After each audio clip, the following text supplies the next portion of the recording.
दीपक बुझाने वाले खलीफा इतिहास राजाओं को उनकी ताकत के लिए याद रखता है, लेकिन इस्लाम एक ऐसे शासक को याद रखता है जो अल्लाह के डर से कांपता था।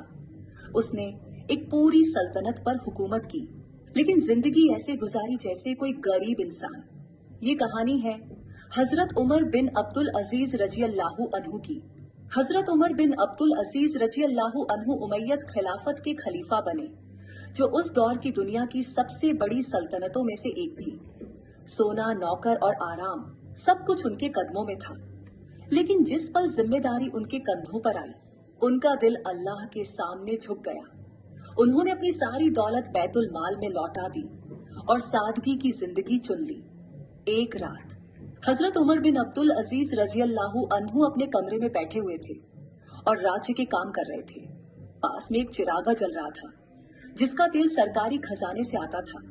अचानक उनका एक करीबी रिश्तेदार कमरे में आया। वह रिश्तेदार घर परिवार और निजी बातों पर बात करने लगा। हजरत उमर बिन अब्दुल अजीज रजी अल्लाहु अन्हु चुपचाप खड़े हुए और चिरागा बुझा दिया। कमरा अंधेरे में डूब गया।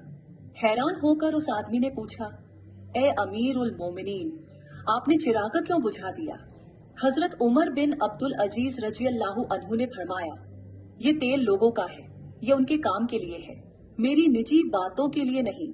जब हम उम्मत की बात करते हैं तो यह चिरागा हलाल है, लेकिन जब हम अपनी बात करते हैं तो मैं एक बूंद भी नाइंसाफी से नहीं जला सकता। उस आदमी की आंखों में आंसू आ गए। उन्होंने दुनिया को एक सबक सिखाया, सच्ची नेतृत्व शक्ति नहीं होती, बल्कि अल्लाह के सामने जवाबदेही होती है। वह एक चिराग से डरते थे, क्योंकि वह अल्लाह से डरते थे।